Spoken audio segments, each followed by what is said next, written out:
રે બાપા એમ કહેતા કે 3 વસ્તુ કોઈ દિવસ બદલવી નહીં. હેરની સ્ટાઇલ બદલી નાખવી. એ ડોંગરી બાપા નહોતા કહેતા, એ પાછું હું કહું. હેર સ્ટાઇલ બદલી નાખો, કપડાની સ્ટાઇલ બદલી નાખો. એક કપનીનો છેડો લાંબો હોય ને એક ટૂંકો હોય એવું તમે કરી નાખો. જે રીતની નવી નવી જે સ્ટાઇલો આવે છે, વચ્ચે આખું બટન હોય. મને એમ થયું કે આ કપડું અને દરજી પાસે ટૂંકું પીડ્યું હશે કે એક સાળ છે એ લાંબી છે ને એક ટૂંકી. પછી મને ખબર પડી કે આ ફેશન છે. અમારે રમેશભાઈ દીકરો આવ્યો જ કથામાં, અમારે સચદેવ લંડનથી. રમેશભાઈ એક શર્ટ પહેર્યું ને, તે મને તો આવા શર્ટની આપણને કાંઈ ખબર નહીં. તે મને જોઈ રહ્યો, મેં કીધું પાકું કર્યા પછી પૂછી આપણે ખોટા ન પડીએ. ને હું પાછો ખોટો જ પડ્યો. મેં રમેશભાઈને કીધું કે આ તમે જે શર્ટ પહેર્યું છે એમાં કોણી કેમ દેખાય છે? આટલું આટલું ફાટેલું કે? મને કે બાપુ ફાટેલું નથી, આ ફેશન છે. ત્યાં ચામડીના રંગનો ટુકડો લગાડેલો છે, આવું નથી. અહીંયા ઠીકડા માર્યા હોય એવું. મને એમ કે આ કેમ હશે? આવી બધી સ્ટાઇલો બદલે છે જગતમાં. બદલવી જોઈએ. મોજ કરો. જો ભાઈ આપણી કથામાં શું છે, તમારે મોજ કરવાની, લહેર કરવાની, લહેર કરવાની. પણ આપણા બાપ દાદાને શોભે એવી મોજ કરવાની. આપણા શાસ્ત્રોને ગોઠા ન પડવું પડે એવી મોજ કરવી.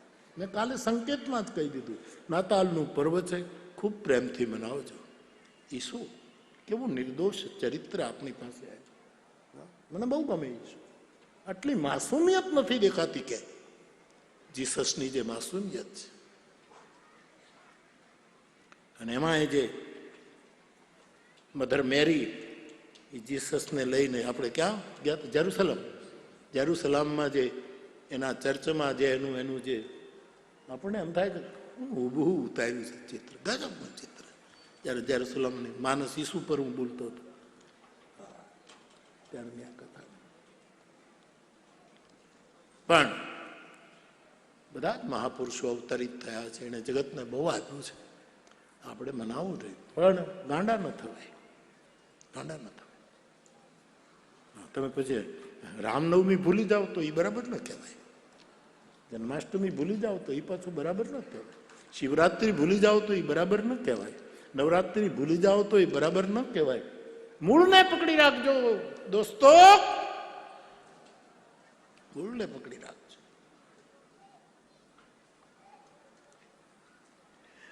મોજમાં પ્રસંગ, પણ આપણા ઋષિ મુનિઓને શરમાવવું ન પડે આપણાથી, એનું ખાલી ધ્યાન રાખો. બાકી તો રામાયણમાં એમ લખ્યું છે. જુઓ આ જો ઘનશ્યામભાઈ, હું કાલે આવ્યો ને કે પરમ દિવસે આવ્યો? પરમ દિવસે આવ્યો તો ખબર જ નથી ક્યારે આવ્યો હતો. આમ તો 78 વર્ષ પહેલા આવ્યો, પણ આમાં અહીંયા ક્યારે આવ્યો એ મને ખબર ભૂલાઈ જાય પાછું કે એવું છે સાહેબ. હા, ત્યારથી આ બધા કેવા જુદા જુદા કપડાં પહેરે છે, હું તો આમ જોઈ જ રહું છું. પહેલો દિવસે કંઈક બ્લુ હતું ને એમાં રામ રામ રામ રામ રામ હતું, બીજે દિવસે કંઈક બીજું. કેટલું સરસ ઉત્સવ છે. આ દેશ ઉત્સવ પ્રિય છે. પણ હું વિનય જરૂર કરું, તો સાધુ છું ન કરું કે આવું અમારા ભાગમાં હોય વસ્ત્રો. એ પણ આપણે અને બધા કરે જ છે, નથી કરતા નહીં. મારો કહેવાનો અર્થ એવી રીતે મોજમાં રહેવાનું. રામાયણમાં એમ લખ્યું છે સાહેબ, તુમ હી નિવેદિત ભોજન, સારામાં સારું ભોજન ખાઓ, એવું રામાયણમાં લખ્યું છે. મિષ્ટાન ખાઓ, 56 ભોગ. આપણે તો 56 ભોગના સંસ્કાર લઈને આવ્યા છીએ. પણ એવું ખાવાનું કે જે ભગવાનને ધરી શકાય, અને તુલસીનું પત્ર નાખી ઠાકોરજીને થાળમાં, એવું ખાવાનું, બીજું નહીં. ઘણા કહે ને કે અમે બિયર પીએ પણ તુલસીનું પાન નાખી દઈએ એટલે બિયર પણ વૈષ્ણવી થઈ જાય.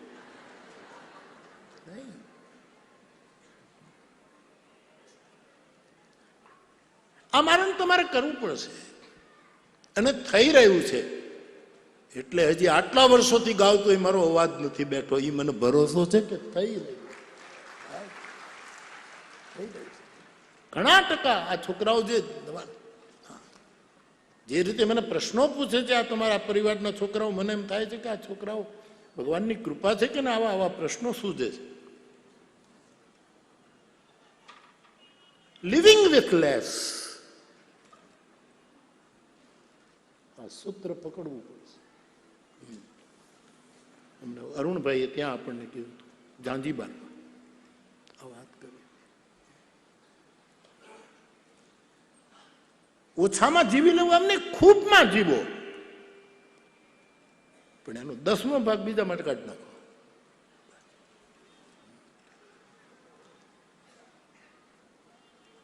મારે તો એવું તો કઈ કહેવા નહીં કે તમે 10 ગાડી લો તો 1 ગાડી ગરીબને આપી દો.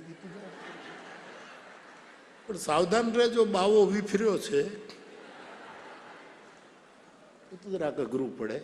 પણ પાછા તમારામાં તો કેટલાય લોકો ગાડીઓ પણ નથી આપતા.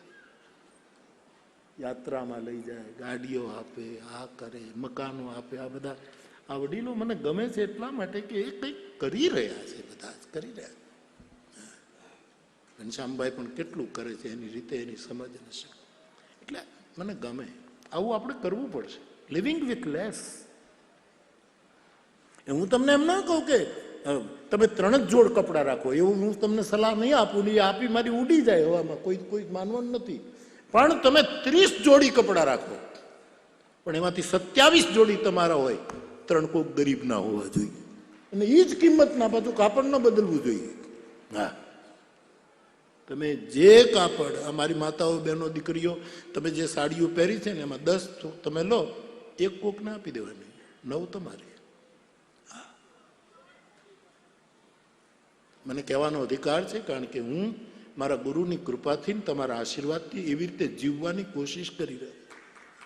એટલા માટે હું આપને કહું છું. મિત્ર, મને કયો અધિકાર તમને કહેવાનો? આપણે કરવું પડશે. તો રામાયણમાં એમ લખ્યું છે, તું વહી નિવેદિત ભોજન કરહી, સુંદર પકવાન જમો, પણ તમને અર્પણ થાય એવું પછી ભોજન કરો. પ્રભુ પ્રસાદ પટ, પટ એટલે વસ્ત્રો, સુંદર સુંદર કપડા પહેરો. તુલસીદાસજીની છૂટ છે, પણ એ મારા પ્રભુનો પ્રસાદ છે, મારા ઠાકોરજીની કૃપા છે. મિત્ર, બીજી પેઢી થીગડા મારીને કપડા પહેરતા હતા, એને યાદ રાખવાનું. પ્રભુ પ્રસાદ પટ, ભૂષણ, નવા નવા અલંકારો ધારણ કરો, બા ખૂબ ખુશ રહો. પણ અમારા પરમાત્માનો પ્રસાદ છે. આવું ધીરે ધીરે કરીશું તો બહુ જ મોહુજનું તો થયું છે, પણ મધ્યાહનનો સુરત થશે સાહેબ. મોહુજનું તો થઈ જ ગયું છે.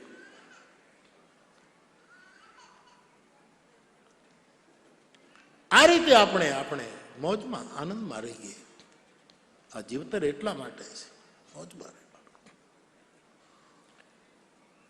તો હું આપને એ નિવેદન કરી રહ્યો છું કે આપના જે ઈષ્ટદેવ હોય એનો મંત્ર છોડતા નહીં, પરંતુ રામ નામની નિંદા નહીં કરતા.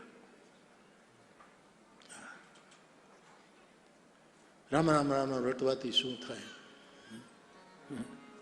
રામ રામ રટવાથી આ થાય, આ થાય. મહાત્મા ગાંધી બાપુને પૂછો કે રામ રામ રટવાથી શું થાય. સમર્થ સ્વામી રામદાસજીને પૂછો રામ રામ રટવાથી શું થાય.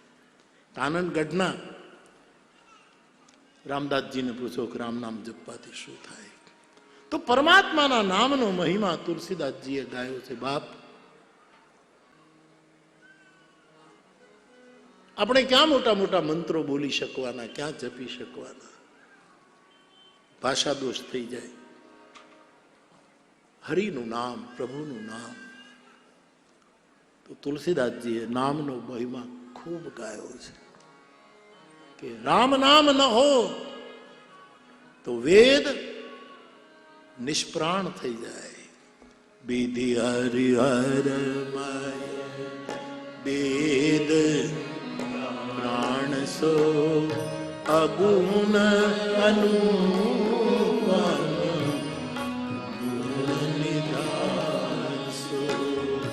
અગુણ અનુપમ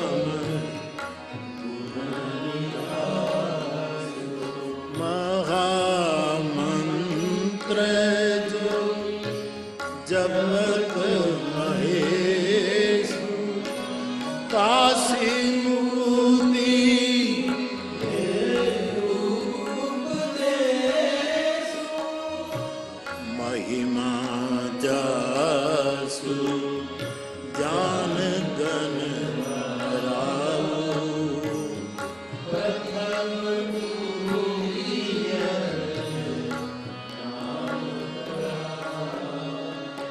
ભગવાન શંકર નિરંતર રામ રામ મહામંત્રનો જપ કરે છે તો કાશીમાં કોઈ પણ જીવજંતુ મરે, મનુષ્યથી લઈને કોઈ પણ, એને ભગવાન શંકર મુક્તિ પ્રદાન કરે કેવલ રામ નામના પ્રતાપ. બધા દ્રષ્ટાંતો આપ્યા. ભગવાન શંકરના પુત્ર ગણપતિ, એને નારદજીએ કીધું કે એક વખત રામ આમ પૃથ્વી ઉપર લખીને તમે એક પરિક્રમા કરી લો એટલે દુનિયામાં તમે પ્રથમ પૂજ્ય થઈ જશો. નારદજી આટલું જ કર્યું અને પ્રથમ પૂજ્યત નામ પ્રતાપ, નામના પ્રતાપથી ગણેશજી પ્રથમ પૂજ્ય બન્યા. પાર્વતીને શંકરજીએ કહ્યું કે દેવી તમે 1000 વખત પ્રભુનું નામ લો છો એ સારું છે, પણ ક્યારેક આટલો સમય તમારે આપવો પડે, એના કરતાં તમે એક વખત રામ બોલો તો એ 1000 નામ બરાબર ગણાશે. આવા શિવના વચનો છે માનસમાં.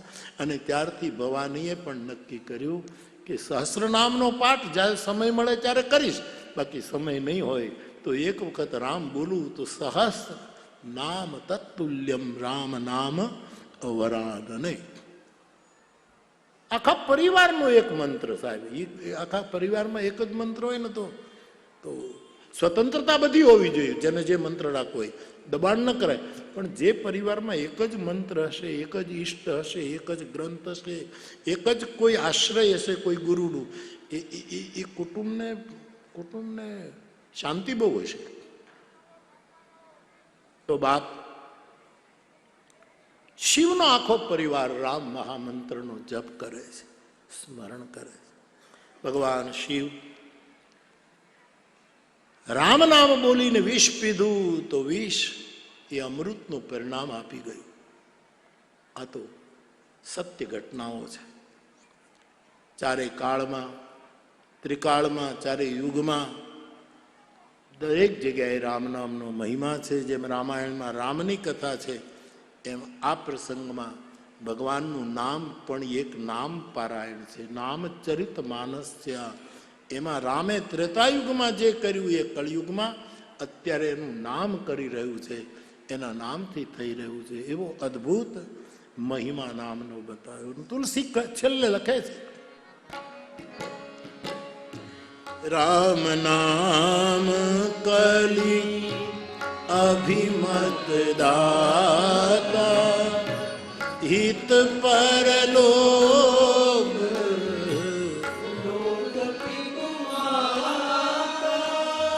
હિત પરલોક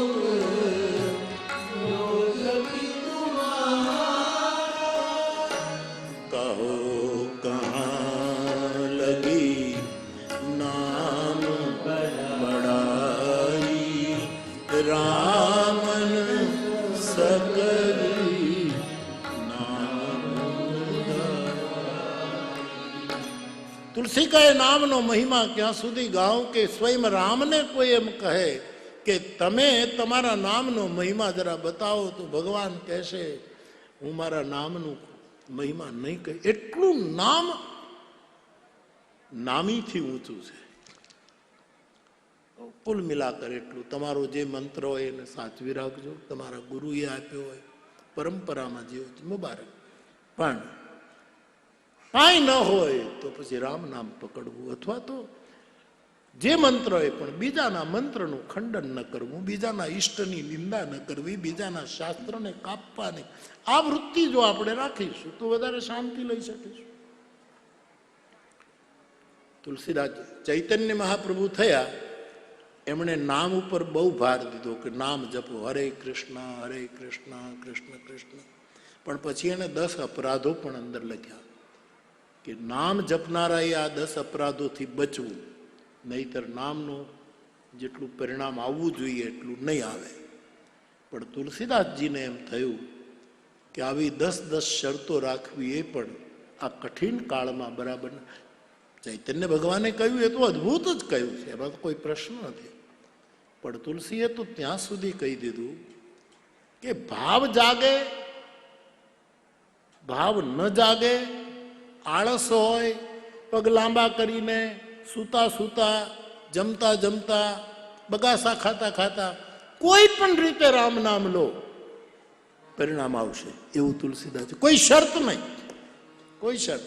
ઘણા લોકો નથી કહેતા અમે માળા ફેરવીએ છીએ પણ ભાવ નથી જાગતો. ગોસ્વામીજીએ કીધું કોઈ ચિંતા નહીં. માણસ નોકરી કરે ભાવથી કરે છે બધા નોકરી, છતાં પગાર નથી મળતો. હા સીધો જ દાખ. બધા હું બહુ પ્રેમથી નોકરી કરે છે બધા, કરવી પડે છે. એમ નામ લો તો બધી ભાવ ન હોય તો ચાલશે, પણ એનું પરિણામ તો આવીને ઉભું રહેશે. તો ભાવ અનખ આલસ નામ જપત મંગલ દિશી દસ. કુલ મિલાકર બાપ આપણે ગામડામાં રહેનારા આપણને ક્યાં બધા મોટા મોટા મંત્રો હોય તો આપણે ઉચ્ચારણ બરાબર ન હોય. ઈષ્ટદેવનું નામ લેવું ને રામ નામનો માના તો 2 મિનિટ ભગવાન નામનું સંકીર્તન કરીએ અને પછી શંકર ચરિત્રમાં પ્રવેશ કરીએ સાથ. તો 2 મિનિટ હરિનામ. શ્રી રામ જય રામ જય જય રામ, શ્રી રામ જય રામ જય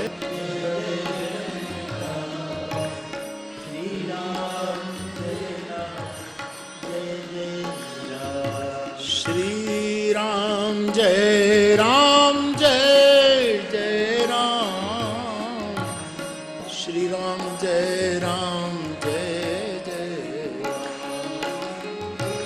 શ્રી રામ જય રામ જય જય રામ, શ્રી રામ જય રામ જય જય. તમે કહેતા હો તો ભગવાનજી બાપાનું એક ઓઠું તમને સંભળાવું. ભગવાનજી શર્મા દાદા એમ કહેતા કે 4 ચોર ચોરી કરવા નીકળ્યા. શુકન જોઈને નહીં નીકળેલા એટલે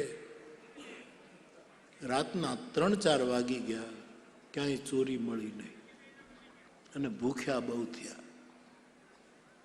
હવે જાવું ક્યાં? આ બાપાનું દાદાનું આપેલું દ્રષ્ટાંત. પછી એક નાનકડું એક ભગતનું ઘર હતું ને એ વળી અન્નક્ષેત્ર ચલાવતા ને એવું બધું હતું. પોતા ટુકડો આપે એટલે આ 4 જણા ત્યાં ગયા. 4-5 વાગે વહેલા. તો ભગત તો જાગતા જ હોય. જાગે ઈ ભગત સીધી સાદી આપણી ગામઠી જાગે ઈ ભગત જાગતા હતા. ભગત બાપા જય સિયારામ જય સિયારામ. આવો આવો આવો મારા વાલા આવો. તમે ક્યાંથી? તો કે આમ ફરવા નીકળ્યા હતા. ફરવા નીકળ્યા હતા તમે? ભૂખ લાગી છે તો કે હમણાં કલાકમાં રસોઈ કરી નાખો. એમાં શું કરી નાખો, પણ માફ કરજો એક મારો નિયમ છે શું કે 1 કલાક જે મંત્રનો તમારે જાપ કરવો એ મંત્ર અહીં માળાઓ મેં ખીલી ઉપર ટાંગી છે એમાંથી એક માળા લઈ લો બંધુઓ, અને તમારે જે મંત્ર જપવો હોય તમે 2-2 ફૂટના અંતરે, કોરોનાનો વાંધો ન આવે એવી રીતે તમે બેસજો અને ડિસ્ટન્સ રાખીને બેસજો. અને તમારે 1 કલાક માળા એ તમારે નહીં લાવવાની, મંત્ર તમારે જે બોલવું હોય માળા 1 કલાક તમે બધા મંત્ર 4 જણા જપો. ત્યાં હમણાં રોટલા ટીપી નાખો, ગાંઠિયાનું શાક કરી નાખો.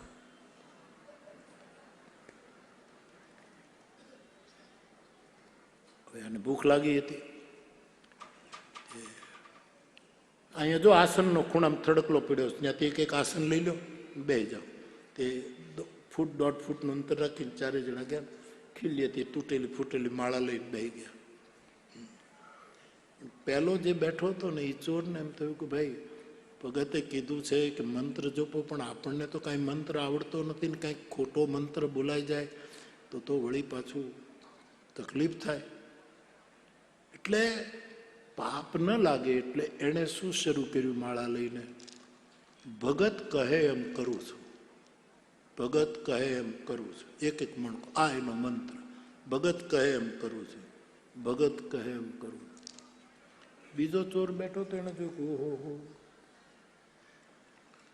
આને તો મંત્ર આવડતા લાગે. ધીરે ધીરે બોલવાનું એટલે આમ થોડું થોડું સંભળાય, થોડું થોડું ન સંભળાય.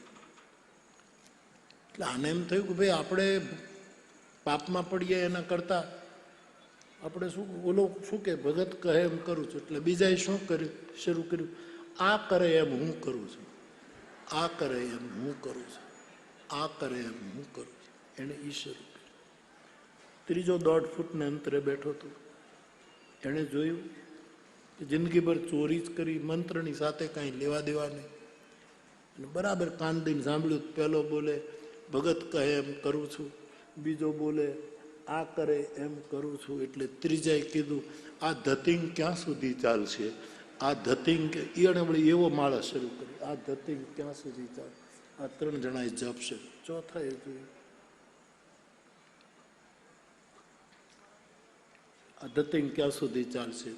ચોથાએ કીધું આ પેલો બોલે ભગત કહે એમ કરું, બીજો કે આ કરે એમ કરું, ત્રીજો કે આ ધતિંગ ક્યાં સુધી? ચોથાએ કીધું આપણા બાપાનું શું જાય, જ્યાં સુધી હાલે ત્યાં સુધી હંકારે રાખો ને એમ કરીને એને છે. પરિણામ એ આવ્યું કે આવું કર્યામાં કલાક ગાળ્યો, એમાં સાહેબ રોટલા ગાંઠિયાનું શાક તૈયાર હતું. અને જેમ આવા ખોટા મંત્ર જપે એને મોડી રાતે સાહેબ રોટલા મળી જાય તો જો પ્રેમથી આ તો ભગવાનજી બાપાનું આપેલું દૃષ્ટાંત છે. તો કેમ ન થાય? એટલા માટે 2 મિનિટ સાહેબ, 2 મિનિટ એટલે 2 મિનિટ નહીં થાય, 5 થઈ જાય. હજુ તમે ઘડિયાળ જોયા કરો બાપુ 2 મિનિટ બોલ્યા હતા, આ તો 7 મિનિટ કાઢી નાખી. તમે મારી કેટલી મિનિટ કાઢી નાખો છો? હું કેટલી બધી મિનિટો આપું છું તમને. ભાવનગરથી જે મેં શરૂ કર્યું છે દાતારીનું કામ,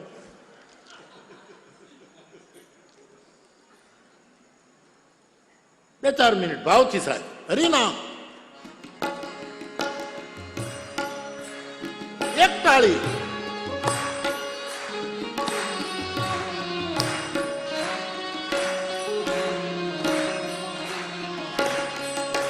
શ્રી રામ જય રામ જય જય રામ, શ્રી રામ જય રામ જય જય રામ. હરિ બોલ.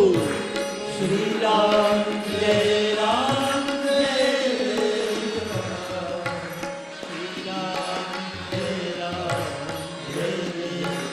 રામ, શ્રી રામ જય રામ જય જય રામ, શ્રી રામ જય રામ જય જય રામ, શ્રી રામ જય રામ જય Ram,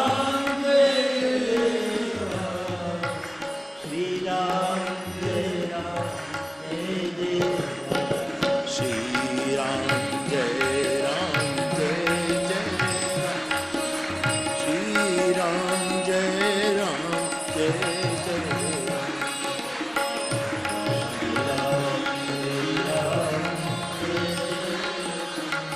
Ram,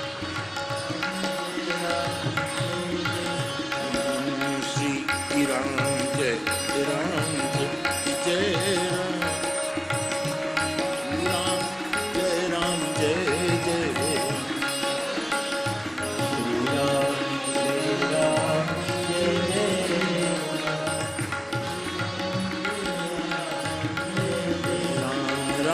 Shri Ram Jai Ram Jai Jai Ram, Shri Ram Jai Ram Jai Jai Ram,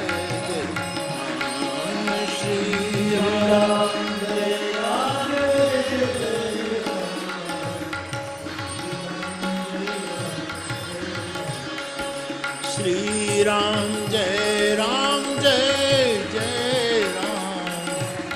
Ram, Shri Ram Jai Ram